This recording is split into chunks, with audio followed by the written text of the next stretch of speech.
So the quality and impact of research at UC Santa Barbara compares well with that of the top universities in the world.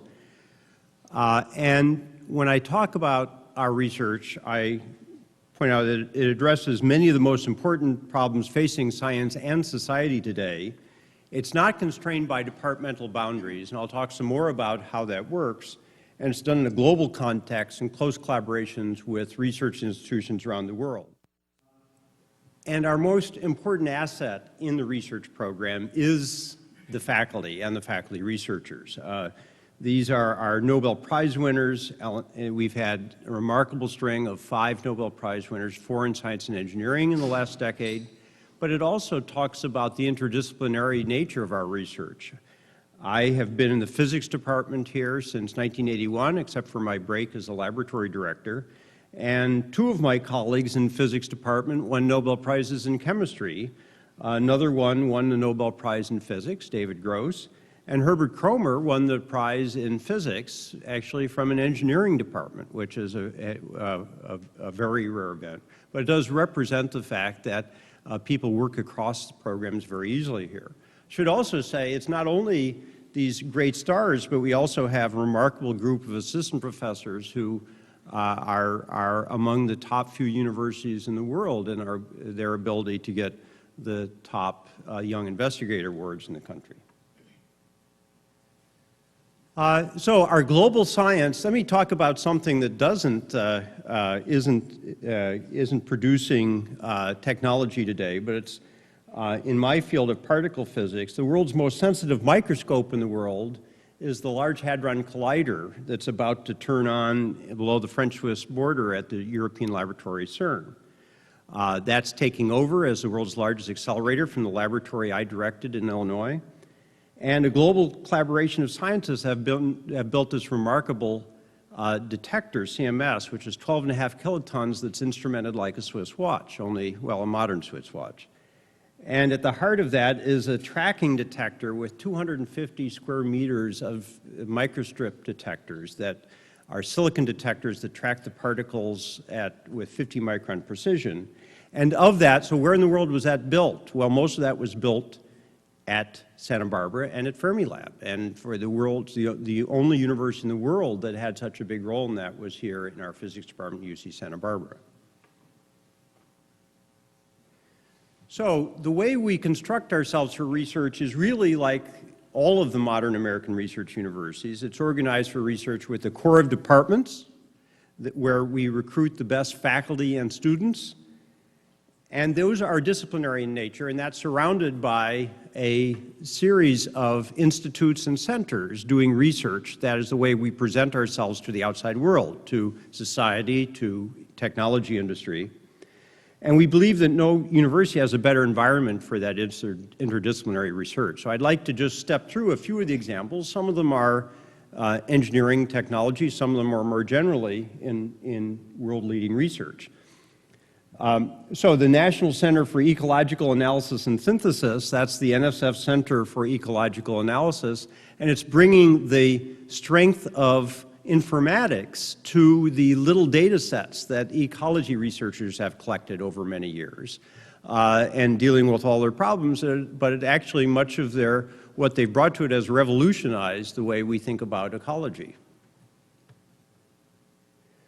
Our Marine Science Institute, we have advantage of a world-class marine research institute right here on campus. And it's, of course, that has its own benefit. It's actually looking at such things as long-term ecological reserve in the Santa Barbara area and looking at fisheries. But in fact, the fact that we have this right on campus also was part of the background for the Institute for Collaborative Biotechnologies, the fact that we have both engineering and marine research and people talking to each other every day. In nanotechnology, we have the California Nanosystems Institute, which has just had the building dedicated for Virgil and Betty Ealing's wells recently. And it is with UCLA is the leading the state of California's technology push on nanotechnology, looking at a broad range of world-class research in spintronics, bio-nanofabrication, quantum computation. Another, in a completely different area, the first National Science Foundation Center of its kind in the country was when the Institute for Theoretical Physics was established here back in 1980, and now is the Kavli Institute.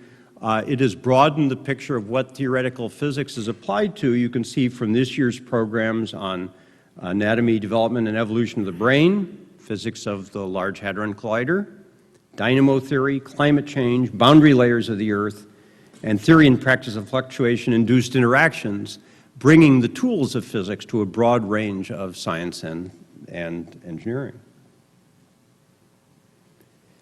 And one of the, probably the fastest growing institute of at the moment is our Neuroscience Research Institute. As you heard yesterday, with Princeton and Santa Barbara are the two major research universities in the country that don't have the large professional schools of business, medicine, law.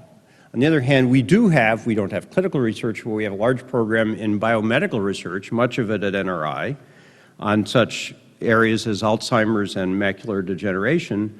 But the new development is our Center for Stem Cell Biology and Engineering, with research areas in molecular mechanisms of stem cell differentiation, translational bioengineering, and regenerative medicine, especially getting funding, including facilities from CIRM, the California Institute of Regenerative Medicine. But it emphasizes that close tie between science and engineering here on campus. That's the particular thing that we can bring to this burgeoning area of research.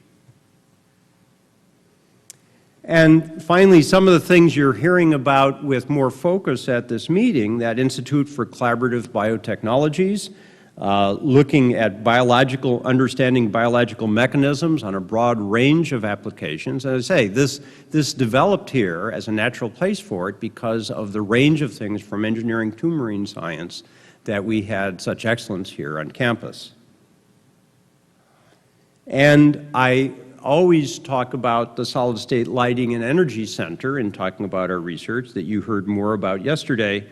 That really is leading this technology development, but it's also leading in the ability of working with a broad industry, many industry partners in one area of research at a university environment. I should say we heard a lot about the applications. They forgot one killer application for LED. It's those bands. It's a headlamp you put over your head and put it around it. They're wonderfully strong. And many people use them for hiking and camping. I use them for grilling in the back in the dark. You can actually tell when the meat's done. It's really a breakthrough. It's a killer application. So who supports our research? Well, most of it is from the federal government, much of it directly to Santa Barbara, some of it through universities and industry. We get indirect funding. Because we're not a medical campus, it's not 80% National Institutes for Health, as happens at many medical campuses.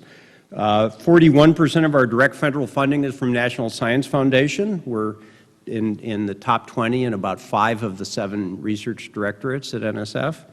Department of Defense provides about 28%. We're about 8th or to 10th different years in 6.1 basic research funding from DOD. And although we don't have medical school, NIH is a very important part of our funding for things such as NRI, the Neuroscience Research Institute.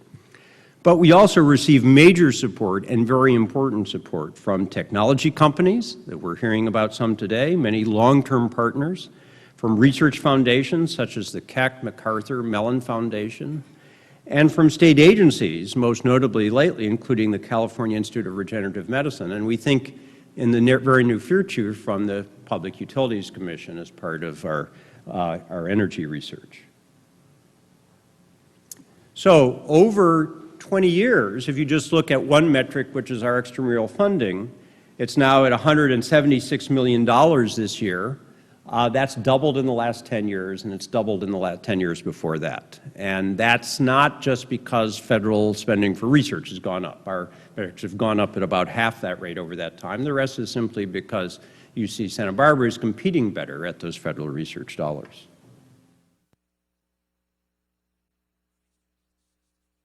First, however, let me very, very briefly introduce our office, because we are a little bit different. Most universities have a sponsor projects office that deals with research support contracts, research agreements, and a technology transfer office that deals with inventions, and they're separate entities, and the amount of communication between them varies greatly. So when we actually formed, we realized that when we're working with industry, whether it's a research agreement, a technology transfer agreement, or a material transfer agreement, a lot of the issues and the skill sets are very similar in both, and we need to understand the same parts of your sector when we're working. So we're what I call a hybrid university office. I have one group under me that deals with all of the industry agreements, all the research support agreements. I have one group under me dealing with the out-licensing of our technology. The two are the same office. They're embedded together in the office suite, or the trailer, if you want to know the truth. And our vision then is to promote productive and effective relationships. We want to know who you are, get to know you however you come into our office, and we want you to know that as your transactions change, perhaps from licensing to research or research to licensing, you don't need to learn a whole new set of people and a whole new culture of an office. We're going to be there with you cradle to grave for your research. So we're only going to take a few of them. I just want to put up the various ways you can collaborate with UCSB. I'll go into the top ones in a little more detail, but let me say corporate programs or affiliates led by Leslie Edwards is a phenomenal resource, both for recruiting and for getting to know our expertise. There are a lot of research center affiliations, and some of you might not know, we actually have unique facilities like clean rooms that you can rent, so to speak, from UCSB if you have some specialized research you need to get done. And of course, our faculty are very active consultants, and these arrangements with you really help them be all they can be when they teach our students. So I'm going to now then switch to a few that our office handles, but do keep in mind the whole spectrum when you work from us. Step one, I just want to let you know, this is in your packets as well, but our researchers are extraordinarily efficient when it comes from turning research dollars into intellectual property. A recent survey by Autumn, which is a professional university technology manager society, said that basically most universities you can expect to receive one disclosure for every $2 million in actual research expenditure. Ours in the same period was 1.17. So we are creating more intellectual property for your money. If you look at our research centers like Mitsubishi or Solid State, where they have the benefit of some really nice focused industry dialogue continually throughout the project, you see very quickly where it goes to, and that's 1 in every 370, which is more efficient than the Economist reported technology transfer companies to be. And this is why I encourage you, whether it's one research project or a whole center, your collaboration with us helps us solve academic problems in a manner that's actually needed for the product to actually result. I won't dwell too much on this, but we are also highly collaborative. I'll just say that it's usually an exception to get a disclosure that only has one department listed. So we have a biologist and an engineer coming together. So a lot of times there are prototypes before they even come to our office, which greatly assist our companies. This chart is also in your packet, so I won't dwell on it, but if you look at it, you will see we have a very different profile than most universities, in that biology, as great as they are in many areas, only represents 6.5% of our total disclosures. That's because we don't have a med school. What you will see is a whole part of this chart is engineering. We're what I call an engineering-dominated portfolio. And also the physical sciences, chemistry and physics, make a very strong showing as well. So we're used to licensing in an engineering environment, and the joke at our office is if you give us a pharmaceutical compound, we get very confused. You give us semiconductors, we know exactly what to do. So we're kind of a little upside down compared to some of the other offices you work with. If you do license with us, just keep in mind that we have a variety of flavors.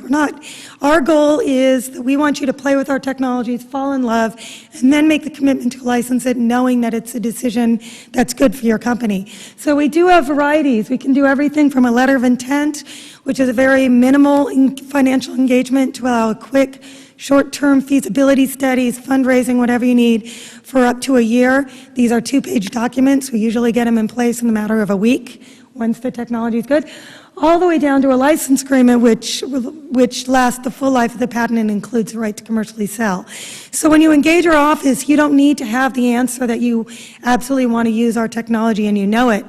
If you are interested and want to play with it, give us a call, and we can find an instrument that's going to fit your needs. After licensing, obviously, for those of you who have done it before, you can continue to engage the expertise, typically through a sponsored research agreement where you pay for the laboratory research in specific areas you want help with, or through faculty consulting. So at the end of licensing, your relationship with UCSB does not have to be done. We do have the inventors and the experts of the technology, and we're very happy to share them. Now, very briefly, if you are looking, we do have a list of some available technologies based on what this conference was presenting. We have that on our website in the Industry Center. But what I want to look at very briefly is this third point. As Mike said, there are a lot of federal funding here, and we have a big spectrum of faculty. I think as a campus, our faculty, by and large, is more savvy and with industry and enjoys industry much more than most universities. That said, we do have research themes that have been predominantly federally funded. So if you see interesting research projects, give us a call. A lot of times when we do an IP audit, we will find that there is some undisclosed, really interesting technology that's been federally funded that the researcher never thought could be commercially applicable, that the company can come in. So if you see interesting research projects, give us a call. Ask us if we have anything. We'll actually go back and talk to them, and we can see what's there for your company to work with. Now, switching briefly into sponsor projects, which is when you actually fund a research project, what I'm going to do very briefly is contrast why you might want to do a gift with why you might want to do a research contract. Research contracts are very important, especially if intellectual property is a major factor in your company, if you want to make sure that you have rights to resulting. You get a contractual right to receive a first option to negotiate a license, so we don't market it out. We give you the disclosure first and say, are you interested? And you have a right to receive reports. Indirect cost, which is the equivalent of overhead, does apply, and these are important costs for our infrastructure maintenance, but you do get the full benefits of a contract. Keep in mind, and I guess I don't know if anyone's talked about this, but when you do a research agreement, another thing that is unlocked is some wonderful matching programs.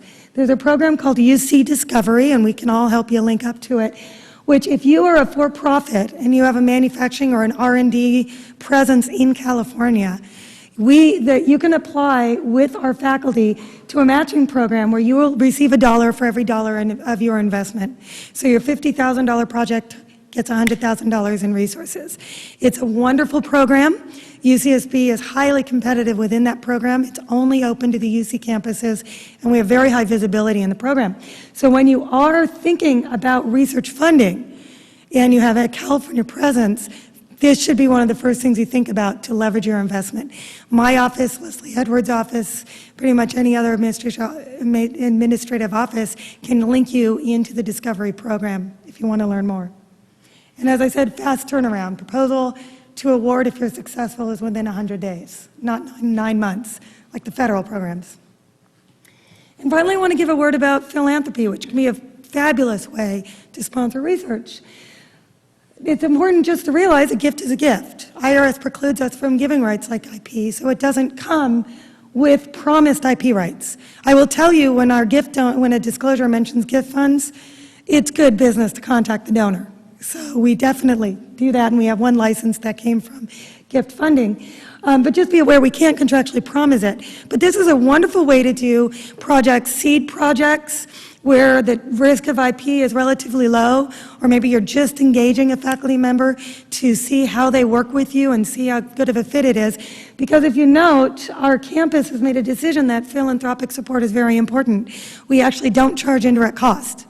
So if you don't need the contractual guarantees, your money can stretch farther if you contemplate a gift arrangement with our researchers. And Mitsubishi is one example of also a hybrid arrangement where sometimes if you're making a larger investment, keep in mind that we can do a research contract to cover the actual research and the intellectual property issues that arise, but some of the other support like fellowships can go via gift, and again, expand your money to have a bigger impact for what you're able to give.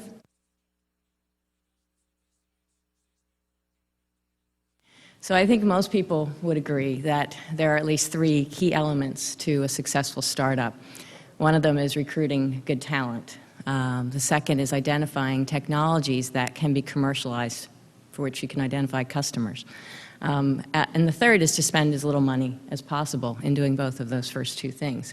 So I'm going to break apart my discussion about how we interact with the university into those three categories. They're not mutually exclusive, but we'll start with people because people are the most important part of any company, small or large, and move to our technologies and then describe how we've extended financing, how we've been able to really reach out and grow as a company, even in our year and a half of existence, through interactions with the UCSB. So our company was founded in March of 2006 by 3 UCSB faculty members and 1 local businessman. One of the UCSB faculty members, Alan Heeger, was on Mike's slide, Nobel laureate in chemistry. And Alan identified technologies that were invented by 2 other faculty members, Tom So in the Materials and Mechanical Engineering Department, and Patrick Doherty in the Chemical Engineering Department. So those 3 gentlemen talked about their technologies, the 2 technologies from Tom and Patrick, and decided that there was enough interest and excitement around these to form a company. So the 3 of them and Fred Gluck, the former CEO of McKinsey, managing director of McKinsey Worldwide, started Cytomics with a little bit of seed money, mostly from the founders, and with these 2 technologies. Those technologies, again, were the subject of an ICB grant subcontract, which I'll tell you about later. But basically, the intersection of these technologies founded the company. We hired 1 person out of the university, a postdoc, in the spring of 2006, and subsequently now have 4 UCSB postdocs that we've hired. We've hired 4 UCSB, 2 PhDs and 2 bachelor's students that have graduated. We have 4 part-time UCSB seniors working for us now. So the local talent pool, both the founders as well as the students, have been really the key to our growth and success and to our understanding of these technologies and how we might commercialize them. Some of the transfer of the technologies was seamless because of some of those students that worked in the laboratories of our founders. We were able to leverage their expertise directly and bring it over to Cytomics and really get a leg up on some of the initial development that would have needed to occur with someone naive to the technologies. So the combination of outstanding founders with passion for this type of industry and the local talent pool has really helped our company get off the ground. Now, that's not to say that we don't even tap the talent pool further than that. We have a graphic designer that's actually in the audience that helped us create animation and graphics that you actually see on the screen here, a web designer that's part of the university that helped us build our website. So everything from the strongest connection to some of the smaller ones, all very important, have helped build our company. I think one of the other aspects that I can't overstate is the relationship with Cheryl, with Dean Terrell, and with others that have really helped us shape our thinking. We learn a lot from our interactions with the Office of Research, with the College of Engineering. We learn about the way academics think about the technologies. Now, it would be really nice if Cheryl had packaged up these technologies with a red bow and had them ready for commercialization. But then again, it wouldn't be very fun. We wouldn't be doing this job if that was the way it worked. Obviously, there's a big leap between taking a technology from a founder in academics, understanding what its limits are and its strengths are, and then bringing them into a safe place in terms of intellectual property, a safe place in terms of exclusivity, and really working with those in a way that everyone understands the goals. And so working with Cheryl, again, in particular, has been great for me. Understanding the way the UCSB system works, understanding how to approach the technology. Again, from an IP perspective, Cheryl being an attorney has been a real strength for our team. And so we take full advantage of that, and I think I would encourage everyone to do so. It's not, this office is not a vehicle just for getting technology into your business. It's really, I think, a collaborative experience, and as you know, at least from a startup's perspective, every good startup starts with a good idea that should change pretty quickly. And so you have an idea about how your company is going to grow and what you're going to do with the technology that you, in our case, option at the moment. Close to a license, we hope. But you start to learn more about the other university members that might be able to help you connect your technology to something that they have. So it's a very dynamic process. It's not just, again, signing papers and walking away. I've asked Cheryl in the office for information on other technologies that might complement those that our founders brought to the company, and we'll continue to look at UCSB technologies as we go. I think that's an important part of the relationship. It doesn't end once you sign a license or a material transfer agreement. So let's talk about the technologies. Pictured here are two of the technologies that we're commercializing at Cytomics. So again, Cytomics founded in 2006. Now, in February of 2008, we have two LLCs that have been formed. One is pictured here, or called Cytomics Biosystems, and this takes advantage of Tom So's technology, which is a magnetic cell sorter, magnetic microfluidic platform for separation of particles, cells, bacteria, viruses, analytes of any sort. They can be tagged to a magnetic bead. They can be pulled out of a complex mixture. Our first product in this case will be a laboratory sorter, basic instrument that we hope everyone that has a lab would purchase and put into it for postdocs, for students, and for researchers. We hope to extend this technology into other areas, into diagnostics, into bigger and broader platforms. For now, we think that this is a niche, but this is an exciting opportunity, and we hope that it grows. The other technology that spawned Cytomics Therapeutics, which I lead at the moment, is a protein engineering discovery technology. It's a patented bacterial display platform for the discovery of peptides. Peptides as ligands or peptides as protease substrates. So we have worked with this technology to try to build an engine for therapeutics discovery with the potential for companion diagnostics, and we will help you through that therapeutics process if you need it. I know you said you don't have much experience. I think you understate it, but we hope that Cytomics can get to something as exciting as therapeutics. This technology is very interesting. But what was very, I think, unique about these two technologies, you might not see an obvious reason that they were formed initially as one company. But through the ICB, the Institute for Collaborative Biotechnologies, we were awarded a 6-2 subcontract to use these two technologies to identify quickly affinity reagents for pathogens for the Army. So the two collaborators, Tom and Patrick, saw an opportunity in their two technologies. Again, two different engineering departments. I think this really speaks to the nice exchange that occurs within the university. And those two technologies, again, were put together, and we have been awarded this 3-year contract. Hopefully, if we get renewed, our third year begins in May. This is a great source of funding. It's that third component, try to spend as little money as you can. So we've benefited greatly. We were able to hire our first employee through this ICB subcontract. I'm the principal investigator on the award, and I interact very regularly with the Army, and this is a great extension of our company. We learn a lot about what the government is interested in. We've made lots of contacts within those agencies, and we think that'll help our company to grow. So the two technologies, again, we're the recipient of this award. We intend to apply for a UC Discovery Grant this spring with a member of the Neuroscience Research Institute to look at some of our peptides and some models of macular degeneration. So we hope to leverage, the expertise at the university that's outside the initial realm of where we thought we might be, and to take advantage of that. I think no matter how big the company is, you can never do it all on your own.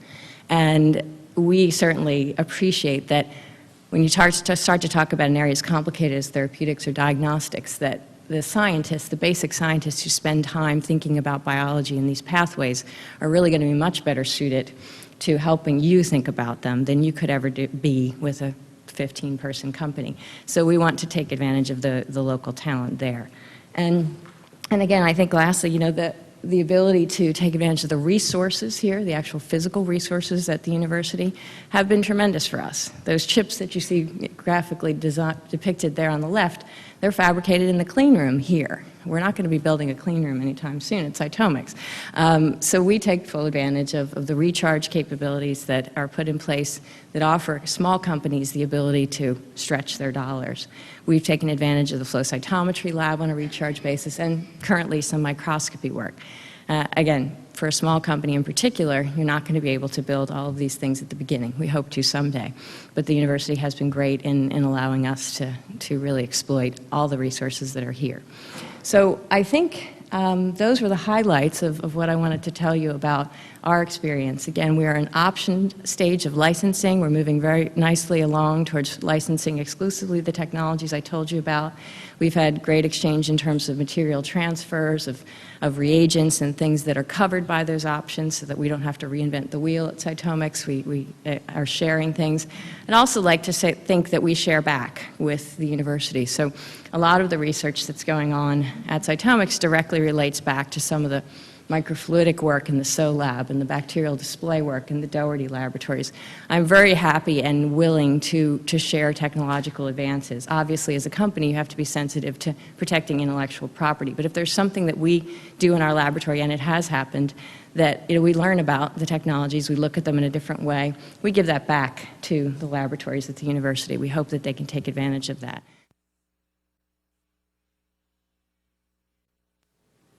So the Mitsubishi Chemical Group, it's many companies, and their core competence can be divided amongst the functional products, healthcare business, and their initial core business based on coke and petrochemicals.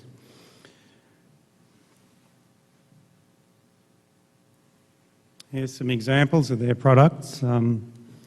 So first of all, polymers, polyethylene, polypropylene, polycarbonate, polyethylene terephthalate, butylene terephthalate, many C4 carbon derivatives, and some derivatives from the coke chemistry.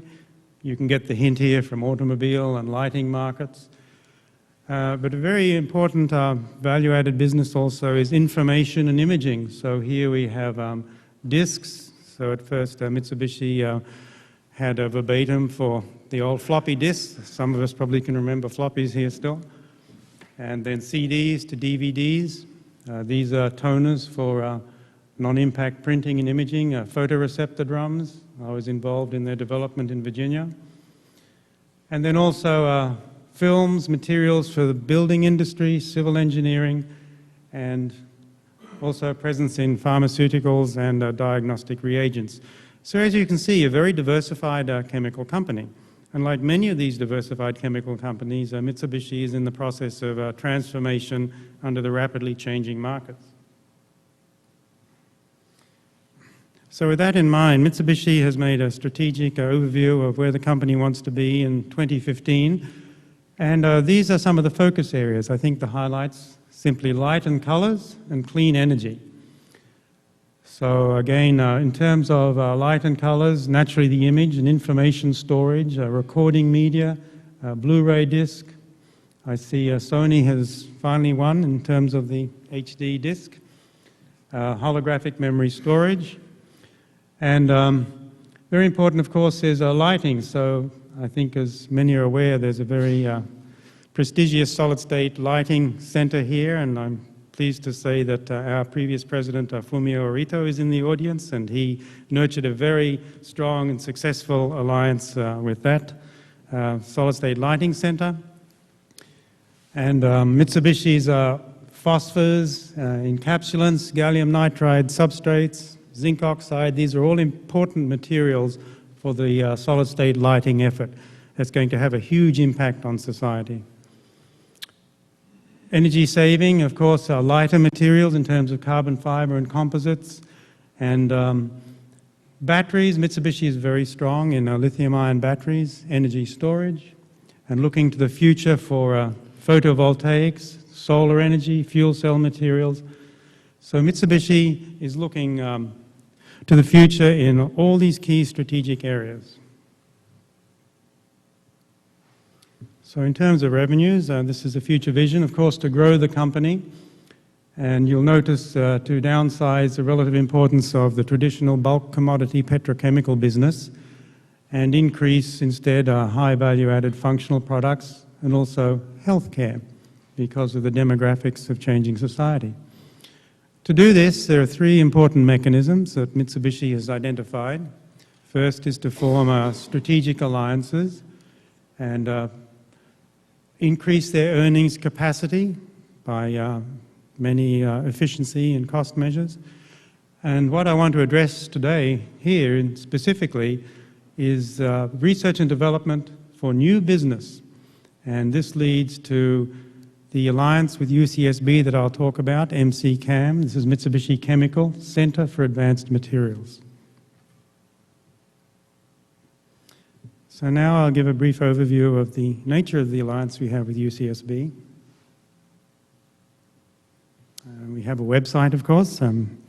You can see many of the aspects, this URL, and it gives a broad overview of the programs, the people involved, some of the history, and there's a password-protected planning area that's very useful. It gives details of the intellectual property and its current stage of development, and also provides reports and feedback from the program. So as Cheryl mentioned, this is a very useful tool for us to manage the program almost in real time, because things change so quickly. We have to capture breakthroughs almost as they happen and recognize them to implement them.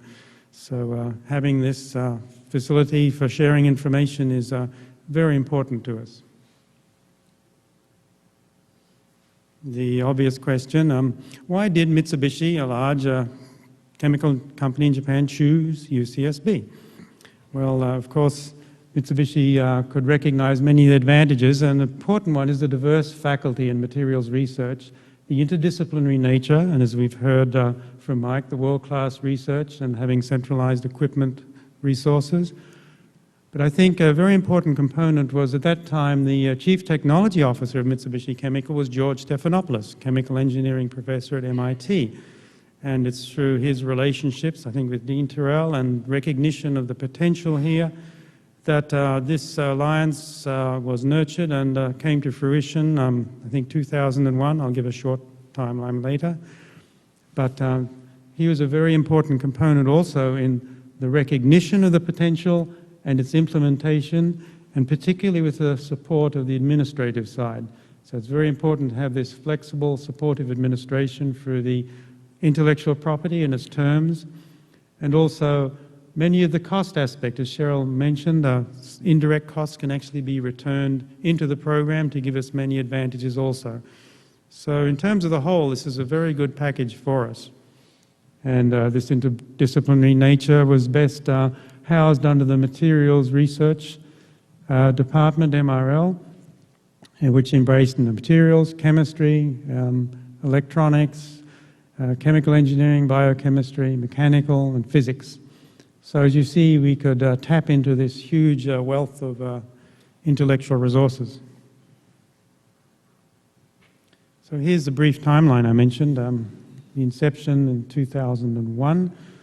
So I call this Generation 1. The first initial funded period was for 5 years at $15 million.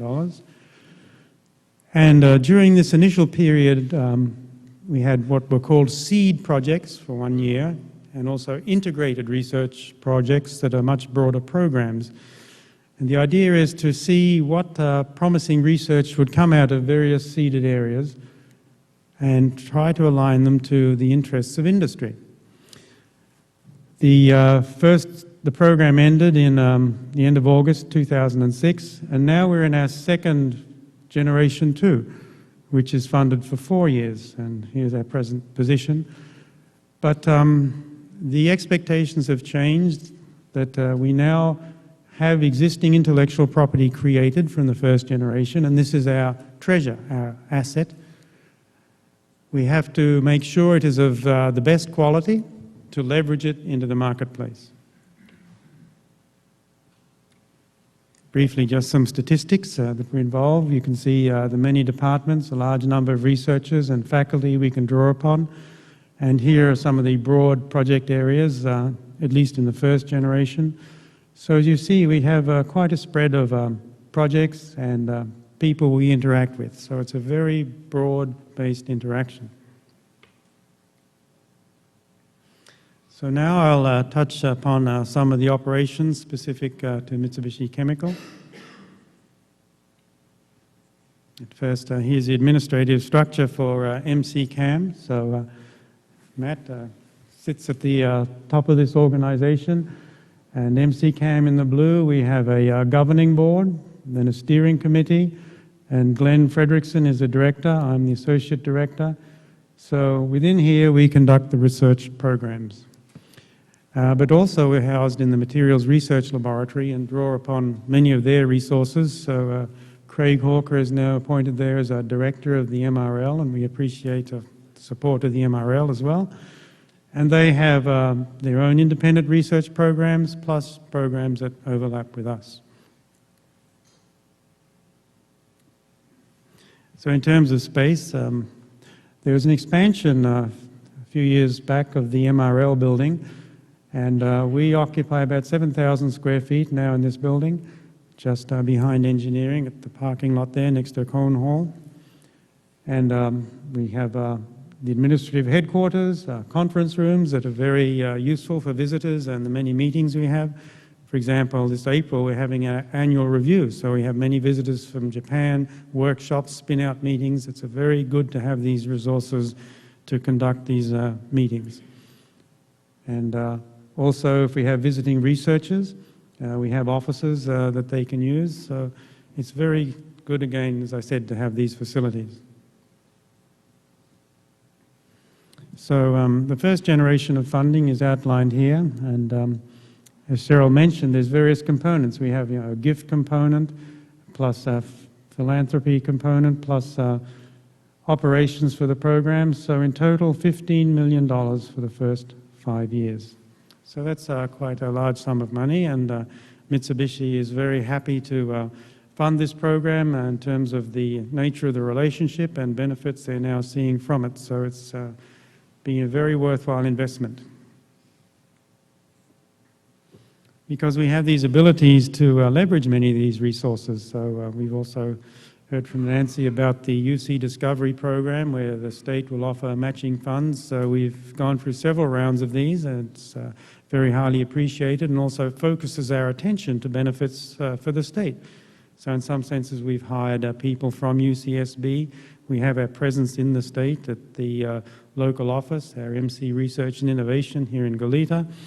And we're also nurturing relationships and partnerships with businesses within California. There's a generous return of overhead to allow the MRL building expansion, so we certainly appreciate that.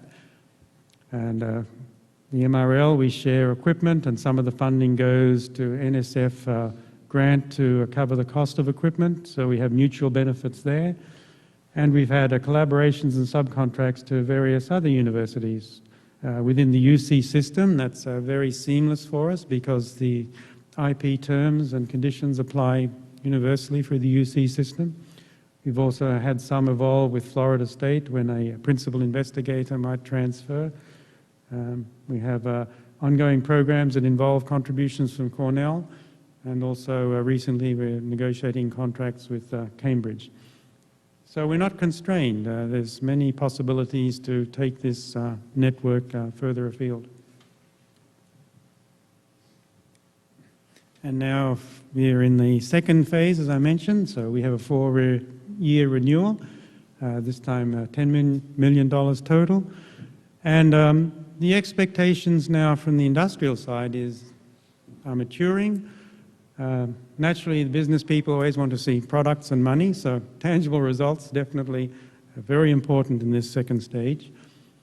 And to justify the investment to the business group. So I think the key to doing this is to recognize the assets we get, and the primary asset is intellectual property. We have many intangible assets from the nature of the relationship, working with top-class researchers, students. That's a very precious asset too, but to take into the business world, we need very strong intellectual property.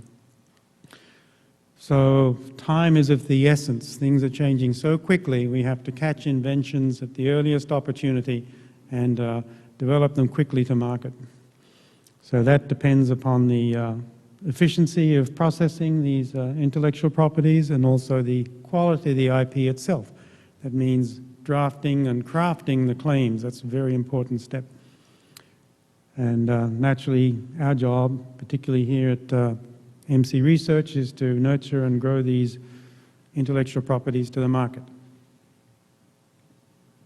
So I think from UCSB side, results have been very good today. There's always a cultural gap, of course, between industry and academia. Academic research is somewhat akin to a random walk. It's a path of curiosity-driven discovery. On the other hand, industry is very cognizant of timelines and targeted development to specific products. So the two do not meet very efficiently on a common ground. So naturally, from the academic standpoint, the starting is to have quality publications, because a good idea is worth publishing. And this, we've had 52 publications to date. That's a very large number, and I think speaks of the quality of the research being conducted here. Naturally, this program trains students and postdocs, and particularly gives them some hint of industrial applications. And in fact, we've hired people from the UCSB, so it's been a mutual win-win benefit. I'll talk a bit about the number of patents. This is a success story. Technology has been transferred to our parent company. This has also been quite successful. And now the hourglass, we still have to work on the joint ventures, startups, to transfer into products, sales, and profits. But everybody understands that real business timelines are very long. It's a long road from a really exciting, innovative, creative breakthrough idea to actual products. So now I will explain briefly our local office, MC Innovation Center. We came here in 2002, just after MCCAM was started. We were previously in the Bay Area, and initially the idea was we'd be a local office to simply facilitate the interaction. But facilitating by shuttling information back and forth doesn't really add much value, and I hope to convince you that we're a much more valuable asset than simply an information relay point. And we have this local office, of course, meeting rooms, but in particular a lab. The lab's very important because within the academic research, it's not usual to scale things up into the gram, kilogram quantities that industry likes to see. And we also need to sometimes develop things that are tangent to the main line of research here, because to explore different things in terms of specific applications. So a laboratory is a very important component of that. So really we have three nicely overlapping interactions here, and if we want to focus on the core skill areas, of course MCCAM does the exploratory research. Our parent company sets the strategy, the process of transferring both discovery and intellectual property to the real business world. And our role overlaps in terms of forming a cohesive network and transferring the ideas, but also independently developing some of the ideas locally within the US marketplace. So in some sense, we are like a research center for the parent company within the US. So here's some of the R&D areas we're focusing on now. New polymers for automobiles, solid-state lighting, as I mentioned previously, organic electronics, memory, imaging and displays, biocompatible materials, and sustainable resources. So of course, very important areas that many, many companies are also participating in. So we need a competitive edge. As generally speaking, everybody understands innovation can be put into three different categories. The low-risk category, type A, is simply applications of known technology. In general, this is industrial optimization, and often I'm not too enthusiastic that industrial optimization doesn't really belong in an academic environment. It's a very labor-intensive job, but also it's something you outsource. The real value of the academic environment is simply brain power. That's why we should be here, the creative innovation research. That's the academic creativity component. We should not be hiring simply additional hands. We need creativity. But the problem there is some breakthrough to a killer application is always high risk. And in between, we have some new technology with improved benefits. So to wisely manage an entire program, we need a distribution. We can't simply focus on one specific area. And indeed, when we look at our projects, we do have distributions, and the best case is we can focus on some really significant breakthrough that gives us a very competitive advantage. So, part of our role is to effectively manage this, and I guess by the thickness of this wedge, I try to convey some idea of the responsibilities. But first, let's look at the flow. Naturally, research is conducted here, so there's issues of the management of the operations in terms of efficiency and communication, particularly to capture ideas almost in real time. So we have a very good advantage in being close by, that we can interact with students at their convenience and really get a feel and handle on how things are going. Because from the academic side, as I mentioned, publications are very important. That is part of the academic cycle to getting funding. It's also students need publications, everyone well knows, to continue on. So novelty is the driver of good publications to intellectual property. Because the next stage, of course, is the quality of patents to give us the business edge. One curious issue that I must mention, that naturally we want to secure our intellectual property before open disclosure to the public. So we do set one constraint, that before publication we have to secure the intellectual property. So sometimes for academic researchers this is a trifle bothersome, that it delays publications or presentations at meetings, because Mitsubishi must at first say, yes, it's open, clear, please go ahead, or please wait while we get the IP in place. The next stage, of course, is transfer to our parent company, which has huge resources in terms of equipment, labs, and researchers. So this is the industrialization aspect. And finally, marketing to the attractive product. Now, I'm pleased to say Mitsubishi has also created their own innovation center, whose role is to take this intellectual property to create new business. So in part we support existing businesses of Mitsubishi Chemical, but a very important role with creative breakthrough research is to create new business. So we have members of our Innovation Center here today, and it is their role to take these new concepts into new marketplaces. So, of course, the largest burden of the management and research is UCSB research partners. And we have an overlapping role here to facilitate their progress, communication, understanding of Mitsubishi's strategy and goals. On the other hand, our parent companies most strongly involved in the industrialization of the discoveries here, so they are heavily weighted here. But I mean to also imply there's this continuous overlap of responsibility. So lastly, and perhaps most importantly, the intellectual property. So again, these have these three important interactions between our parent company, Mitsubishi Chemical Corporation, the MCCAM Alliance with UCSB, and Cheryl's office here at UCSB.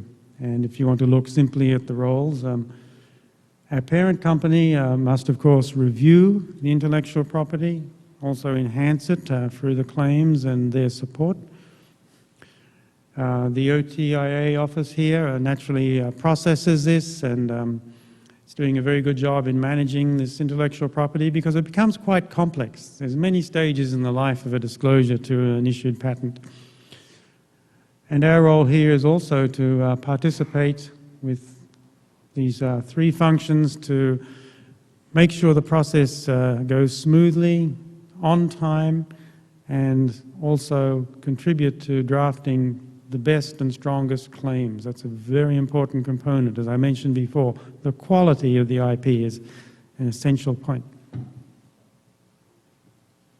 So here's the patent flow, brief schematics, I guess. So we'll start with the disclosure that comes out of the research project.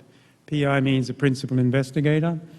Then it goes to the Administrative Office of MC-CAM. So Sarah Bard is doing an excellent job for us there in maintaining the flow of information. And she'll then send this on to Cheryl's office. Typically, Oren, Livner, or Adam will support us there.